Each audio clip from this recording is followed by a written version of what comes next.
Hey guys. So it turns out that miniature war games are the #1 tabletop category that people wish they played that don't currently play. The data comes from a survey that GameTree ran that covered a couple hundred respondents from a big variety of sources. If you want to take the survey, there'll be a link in the description below, and we're also making the data publicly available. So if you're a journalist or just curious for yourself, content creator, that's going to be publicly available. Make sure to subscribe to this channel. We'll do an analysis deep dive. But I personally am very excited about this topic because miniature wargaming is something that's been a big hobby of mine personally, and a huge love and great sense of joy and community that I've had for most of my life ever since I was a kid, and I'm very happy to be sharing more about this with you guys. In this video, we're going to get into more about what is tabletop wargaming, how to get into it, how to decide what kind of player you are and what considerations are important for you about which tabletop game to pick and which faction to pick, a little bit about the different factions and how to find players and get into the community, also more about painting, modeling, collecting, and scenery, and even custom dice, and then going to conclude but overall, this is a good welcome to miniature war games if it's something that you've been curious intellectually just to learn more about or considering getting into yourself. So what is tabletop wargaming? You might have seen pictures of little toy soldiers, different kinds of war beasts, things like that that are painted, and then people play with these like an advanced tabletop game where you move things around with sticks and tape measures and roll dice on battlefields that are fully fleshed out and illustrated. That's miniature wargaming in a nutshell. It encompasses a great many different aspects that different people enjoy. Some people like all of them, like myself.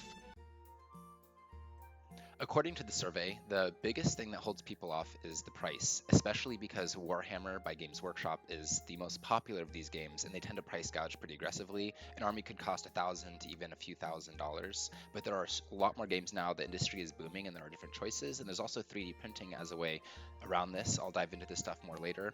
Free time was rated in the survey the second biggest barrier to entry, and that's something that can be worked around, whether it's something that you use GameTree to find the right kinds of people, or just poach people from the hobby shops if you can't make it to certain game nights where people tend to play these things. There's also Tabletop Simulator, which is a popular way of playing a lot of these things online as well. The other thing is just finding the right people, and we'll also get into stuff on that later. Miniature wargaming is a great hobby because you can play it pretty casually. Some players just like to reenact great stories from like Star Wars or Lord of the Rings or fictional universes. Others just like to have certain like monsters they think are cool. Other people are more competitive, where they treat this almost like the equivalent of esports, where they're just really competitive. A lot of cities have tournaments, multiple of them every week for each of these different categories of games. There's international tournaments that people will fly into. It's also a great artistic hobby, especially in this digital age where we're so consumed by technology and tapped into screens. It's nice having something to do with the hobbying side where you can build and customize miniatures and really make your own army, custom themes, paint schemes, modeling, kit bashing, to create something truly unique and expressive of who you are. And some people, that's the only aspect of the hobby they even engage in. And then there's tabletop painting competitions and things like that, even among these, or at tournaments, people get awards for these. Some people just go to the tournaments because it's more excuses to play or because they like seeing other armies. The winners will fight winners, and then the sweaty people get to the top. And then the more casual or different kinds of groups just mesh together and then play more casual games. Another aspect of this that's especially great is that you meet a lot of different people, and in today's day and age we're more moving into bubbles. A lot of the reason for GameTree to exist that's assembling this video to help people find the right people, and tabletop gaming is a great excuse to be able to connect with people. You could bunk up together for giant tournaments or carpool to tournaments in other cities. You have a lot to talk about because these games are so big and so deep that there's just so much shared interests, strategies, geeking out on things, and having some sort of focus for hanging out with people.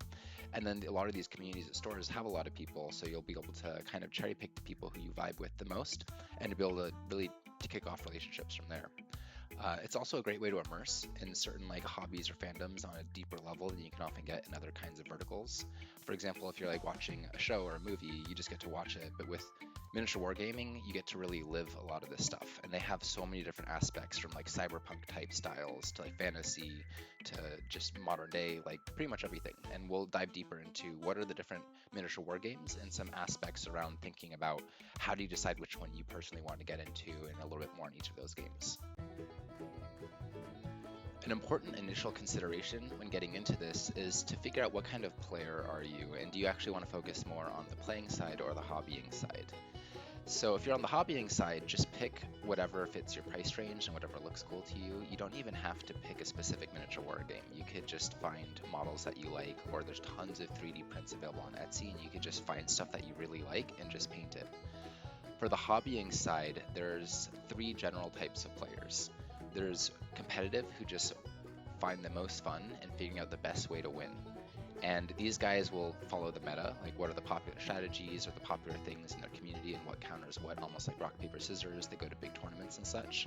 And usually what they'll play is determined by what works the best. Then, for those kinds of players, you might want things with a really competitive ecosystem where there isn't necessarily one thing that's too strong and broken, but also where it's not so uncompetitive that skill doesn't have that much of a place in the game. There's also the kind of more mechanical tinkerer players, such as myself. We tend to like taking things that are unpopular and making them popular, discovering new strategies, creating a symphony of different pieces that come together and operate in new ways or enjoy refining mechanisms and just optimizing efficiency. Lastly are the more casual players, and this is a bigger bucket where some people just like the social aspect. It's an excuse to get together. Some people even like have a beer and pretzels while playing, and some of these games are considered beer and pretzels games. Casual players could also be people who just like having like the biggest, coolest monster and like the stories that come out. Others are just more focused on the lore and the narrative, like reenacting things like entire campaigns or movies from Lord of the Rings or other games. So figure out what type of aspect of the game appeals to you personally the most, and that'll help you guide which type of game to get into and how to approach it. When selecting a game, it's popular to do a demo. A lot of these games have communities in most major cities or even online, where you can actually just go or write in a Discord group or a Facebook group, and somebody's usually happy to show you the game using their own models or even store collections. So a lot of times it's good to try something before you buy it, and this is a very welcoming community, like way more than most in general, where you get people of all stripes and colors, and they're generally very friendly, and they also tend to be very accepting and welcoming of new players, because the more the merrier. You get more people to meet, you get more different kinds of armies and creative things to face, you get bigger tournaments, so people love having more people participate. So the types of considerations that you'd want to think about when deciding which of the following list of miniature war games you might want to consider. One of them is just your own personal tastes. What do you think is cool? What do you like? Whether this is selecting the game or even the army or faction within a game that you want to collect. One aspect is that if you like Lord of the Rings, for example, or fantasy stuff, then just pick one of those things if that's really important to you. Or if there's certain models that you just think look really cool to paint, then that's a really good guide, especially if you're more on the casual side. Another layer is the mechanics. If you're somebody who really appreciates and it's super important to have mechanics that are either pretty chill and casual, or something that's easy to learn but difficult to master, or if you like really crunchy stuff, that's going to be a consideration selecting the game system, because these things vary very broadly, just like the board game industry and video game industries tend to have a lot of variety. The miniature wargaming community has that as well. Another one is access to community and players. If you pick a game that you think is interesting, but almost nobody in your city plays it, that's going to be a problem. There's a lot of different game stores that you can go to where different communities exist. You can call them and just talk to the people who work there and just say, hey, does anybody play this? Or check out their websites, or looking for different Discord and Facebook groups in your area. Another option is you could drive to local cities or just go to major tournaments. Tabletop Simulator is also good for a lot of these games where you can just play online. Another thing is you can even just create your own community. If you have a friend, or you could use GameTree to find people who have similar tastes and values to you, you could recruit people in your area to get into something. And even just having a friend or one person to play against, especially if you go to the store to play and you can borrow their terrain and scenery for these battles, is a great way to start getting visibility. People might walk up and be like, oh, I've been wanting to try this, but I didn't know people, or oh, what's this? It looks cool. And then it slowly grows from there, especially if you set like a repeated schedule. Another consideration around which game system to get into is price.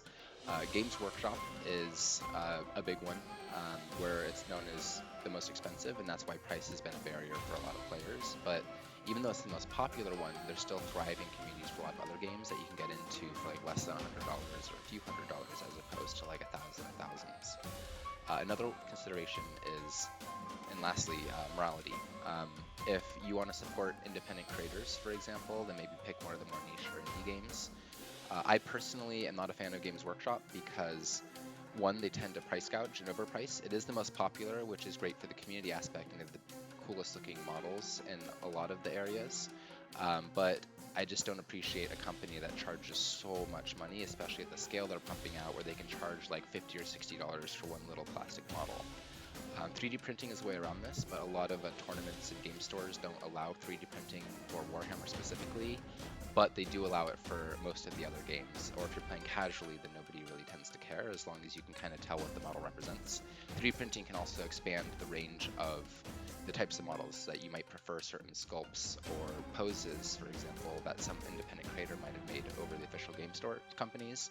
But if you morally like the company, it's usually better to one, buy from the company to support the hobby, and also to buy from your local gaming store, because that's supporting kind of the nexus of where people come together and that the hobby thrives. So if you can afford to do that, that's something that's always appreciated. Or if you don't want to buy the models, you could just buy like a snack or some paints and stuff from the local gaming store to at least support it a little bit. So again, when deciding which of these do you like, think about yourself. What do you think is cool? How competitive are you? Are you going for the thing that you think is the best, that wins at the game, the thing you mechanically find interesting, the thing you like the lore of? Also check with your real life friends, or you can check with the local gaming community. Oftentimes the models sold at local stores, if you visit all the ones in your area, just go to Google Maps and type in like board game store, and just look at all the ones that seem to have miniature war games in the photos that show up, for example. You can visit and then just talk to the employees that work there. They're usually very friendly and welcoming, and they can tell you about the different things that are popular, and just even looking at what's on the shelves are usually the things that are played there that they'll have in stock. And different stores will usually specialize in different types of miniature war games. Again, you can also look at Discord groups. Sometimes your state or your country might have one, and it'll have different chats for different cities and such, and they'll post tournaments, events. Some of them are big, where it's an excuse to go to a new city and have friends and hang out with local people, go to the pub afterwards, which is a really awesome social side. But really, if you want to get the most out of the game, when you're playing with friends and you're building relationships, that's a lot of what makes gaming more fun and productive and meaningful. You have people you can bounce ideas with and grow your skills with. You have stories of cool things that happen that are memorialized because the relationship is like a cool memory that you can share with each other. And also you're just relationship building in between. So I really recommend also checking with your existing friends, or seeing which communities you vibe with, and or looking at GameTree and finding people that resonate with your personal values and tastes and such, to find some of these people.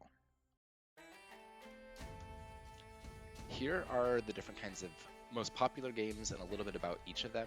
I recommend doing your own research, and also recommend getting into a smaller version of these games first, whether it's like a smaller points value or picking a skirmish game first, because skirmish games sometimes you only need 5 or 6 models compared to some games where you need like 50 or 100. So the first one that I'm going to talk about is Marvel Crisis Protocol, because it's my personal favorite and I think it's the best miniature war game for me. It's based on the Marvel franchise. I'm not a huge Marvel fan, but it is something that makes it a lot easier, because you kind of intuitively can tell who a lot of the characters are and the kinds of things they can do. So you don't get these gotcha moments where you realize like, oh, this character can actually do this thing that I had no idea about, and there's less stuff to learn about. Um, the game's also pretty approachable, because generally you only need 10 models. You pick an affiliation or a team, and then you can splash in some other heroes and villains to form a squad. It's easy to learn, but very difficult to master, and there's a lot of skill that goes into putting together a team composition, tactic cards. So there's a lot to be able to crunch on, but it's very, very casual friendly. Like, most of the players are casual, but it also has a strong competitive scene as well, and I think that's a good sign of a healthy game. This is produced by Atomic Mass Games. So that's one that I personally like, just because it seems very well balanced, and just the gameplay mechanics are very good. It has good comeback mechanics as well, where if like one person gets really lucky or pulls ahead, it actually helps the player behind a little bit, which I think is good game design. Another one that the same company makes is Shatterpoint. It's newer. It's based on the Star Wars universe, a bit more casual, beer and pretzel-y. But if you really like Star Wars or want something that's a little bit more casual, then look into Shatterpoint. The next one is Warhammer 40,000. This is like the 10-ton gorilla of the miniature wargaming industry. There's hundreds of thousands of people probably who play this around the world. Space Marines are really popular. You can see 40K in a lot of video games now. There's tons of books. It's the biggest fictional universe ever created. The drawback is that it's extremely expensive to play, and that the game mechanics, if you prefer, I guess, better game design, it's like a mid-range, mediocrely designed game. It's kind of fulfilling 9 previous editions of the game that created this genre, but also kind of locked into some less modern gameplay practices. For example, like somebody takes a turn and they can spend half an hour just killing you and you're just getting punched in the face before you finally get your turn to attack them. But on the flip side, very cool models, very big community, very cool lore. The next one is Age of Sigmar, also by Games Workshop, English company, and Age of Sigmar also has extremely beautiful models. And it's sort of a more fantasy version, and it's more beer and pretzel-y than 40k. Warhammer 40k or 40,000 has a lot of big tournaments, so does Age of Sigmar, but Age of Sigmar has like a lower skill cap and less diversity between things that happen. But if you like the models, you want something a more casual version of 40k, that's a good one to get into. Warhammer Fantasy Old World is a fantasy version of 40,000, so whereas 40,000 is the grim dark future, there's only war. The Old World is more like knights and pegasi and dragons and elves. So it uses more unit blocks. It tends to appeal to older miniature wargamers as well. And so I would look at that. It made a revival after being killed for a while and replaced by Age of Sigmar, but through popular demand, now it's making a comeback. There's Middle-earth strategy battle game, which is Lord of the Rings. That's my second favorite miniature war game. It's also known generally as the best game design by Games Workshop, where I like this because you can have a bigger army. I mean, some armies are just a few models, like you just take a few treants or cave trolls or Balrog or something, and that's your army. Other armies can be like, 30, 40, 50 guys, and it kind of scratches that itch of having an army that you get to control and be a bigger general. You control things individually and you get to relive a lot of things from the films. There's also a decent competitive scene, and this one's been exploding in popularity. Like in the last couple years, the game's about doubled in popularity. So MESBG is one you could look into for that. Then there's some more skirmish games by Games Workshop. Kill Team is like 40k but smaller and a better entry point. It also has a turn-based back and forth mechanics. It doesn't have quite as high of a skill cap, but it could be a beginner-friendly game, especially if you're interested in 40k. Warcry is another one that you could look into that's more a fantasy version, and Necromunda is a little bit heavier and probably better as a skirmish game overall, but isn't leading into something bigger and a little bit less popular, where you're playing kind of like post-apocalyptic hive giant city gangs and things like that fight each other, and they use a lot of terrain and stuff in that. Star Wars Legion is another game where it's a game where you have an army, but it's based in the Star Wars world. There's a big model range. You can play many different eras and against each other, slightly on the more casual side. Then on the other end, there's Infinity, the game. This thing is sci-fi world, cyberpunky. They have a big variety of factions, and this one does have a competitive scene, but it varies a lot based on the city you're at. But this is the crunchiest miniature war game I've ever seen. I love this game. I think it has some parts that are very unfriendly towards new players, but if you like heavy strategy, this might be one for you. You control individual models. That have a lot of different actions they can do. Like they can lay down, they can hop across a boundary. But something really interesting they've done is that they have reaction systems where every time one of your people sees somebody else, they can react, such as like shooting back at you or trying to dodge. And so it creates a lot more back and forth gameplay. Sometimes you'll even score more points or kill more people on the other person's turn than your turn, and that's kind of fun to go back and forth. Marvel Crisis Protocol has that back and forth as well. Blood Bowl is another one, especially if you're a fan of football. You assemble a team of some sort of fantasy warriors, also by Games Workshop. Some places have leagues. There's video game versions of this. There could be online leagues where it's a bit more casual in some ways, but also competitive. You can get a big variety. Then there's also war games. These could range from Alexander the Great to Napoleon especially. Bolt Action, Flames of War are popular World War II simulations. And this is especially popular among older gamers, but not exclusively them. And different stores in different areas will have different communities for these that you can look into. But if you really like history or a particular thing, this is a really cool way to meet like-minded people and be able to relive a lot of these things and try your own hand at being a general, especially if you're a fan of military history. Then, lastly, there's a few other smaller games, and by a few, I mean like dozens. Some of the bigger ones are like Malifaux, which is a good game design, but not quite as popular in Frostgrave. But I recommend looking into some of these if any of these really just personally appeal to you and there's players in your area. When it comes to learning the rules, you can watch YouTube videos and playthroughs. There's a lot of getting started guides. You can watch battle reports. You can watch tournament recaps, but again, also demos. Game store staff will sometimes demo things, or you can ask in Discords or for them to point you towards certain game nights.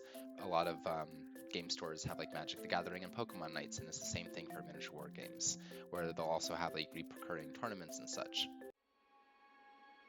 When it comes to painting and the hobbying and customizing side, and for some people this is the main allure again, I recommend starting off with a paint set.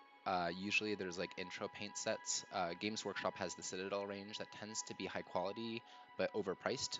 I prefer the Army Painter, which is about the same quality but a little bit cheaper. But there's also third parties that might be worth getting into. Once you start with one, it's a little bit harder to switch because they kind of design colors that look good to each other, and you might have matching colors with other paint sets and such. So you could also try third-party paint sets if you want to support more smaller companies, which is always great. Um, I'm gonna show you here. You can see my painting setup. I bought these things off Amazon that organizes things by color. As you get deeper into it, you can collect more effects like blood effects, like ooze, rust, things like that. People model the bases. Sometimes they'll have some sort of made-up world. They'll even build a terrain or scenery set that tells a story with it, like if somebody's in like a destroyed city or a snow or an alien world. So you can really customize. You can always talk to ChatGPT as well to create backstories or for modeling ideas and creativity things is always fun, and also for help figuring out what are the miniature war games and which one you might personally prefer. Um, when it comes to actually learning to paint, once you have a starter set, there's only a few techniques that are really important to know that can actually get you like pretty good. For example, look into like what dry brushing is and highlighting, so you can get raised layers. An important piece of note is that because these models are small, uh, they aren't as realistic at capturing shadows as real life things that are bigger. So on miniature wargame pieces, an important concept to understand early is that you want stronger, sharper highlights than something would have in real life. For example, if you have like the bridge of a nose, you could paint that a bit lighter, or the parts that stand out on a cloak or a robe, or the edges of swords, because that creates a lot more pop and dynamism, especially when you're looking at them from a few feet away, which is usually the way to go.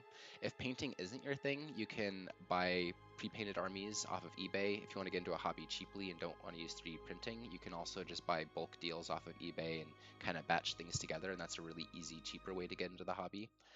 Um, you can also use third-party painting commission services.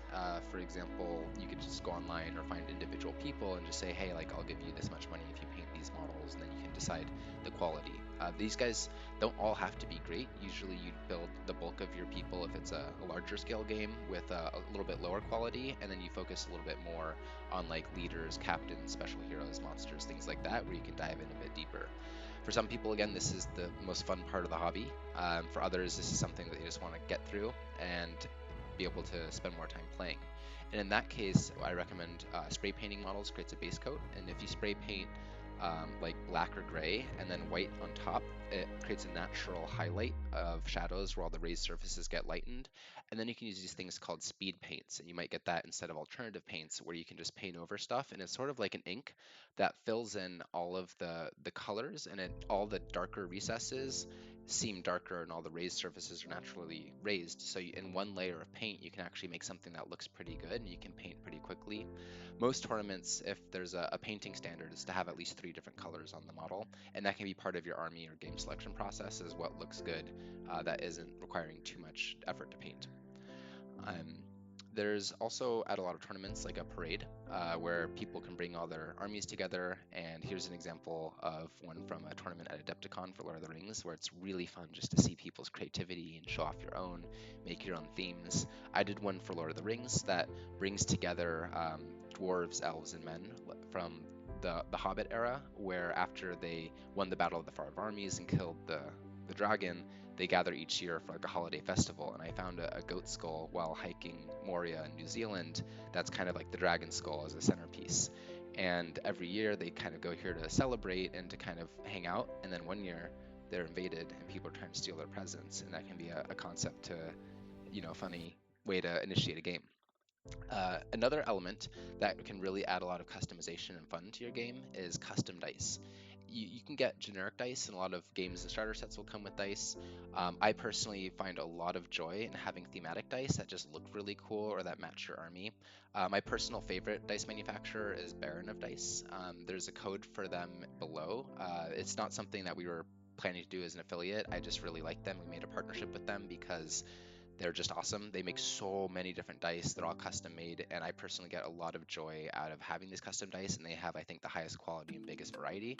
So I recommend checking them out. Sometimes you might even want to pick what to play based around the dice sets you have. I have different dice sets for different Lord of the Rings armies and Marvel Crisis Protocol armies that are kind of a nice finishing touch. And then the last bit of this is terrain, scenery. Uh, all miniature wargame stores that have active tabletop communities will have their own terrain. Some will let you go play there for free, some will charge something small like $5, and then you can have a table space, and then you can use all their terrain. Eventually you might want to build your own, and again, this is the area where some people really find the most joy in the hobby. Like some people like building aquariums, but if you build these terrain things, you actually get to share this with other people easier and engage more with your creations. There's a terrain making competition in Lord of the Rings community that I'm in that I'm excited for, where I'm going to use the army of Carndum, where the Witch King of Angmar lives, and build basically like a snowy barbarian encampment that'll have like gladiator pits and like people impaled on pikes and stuff, and it'll be pretty gruesome.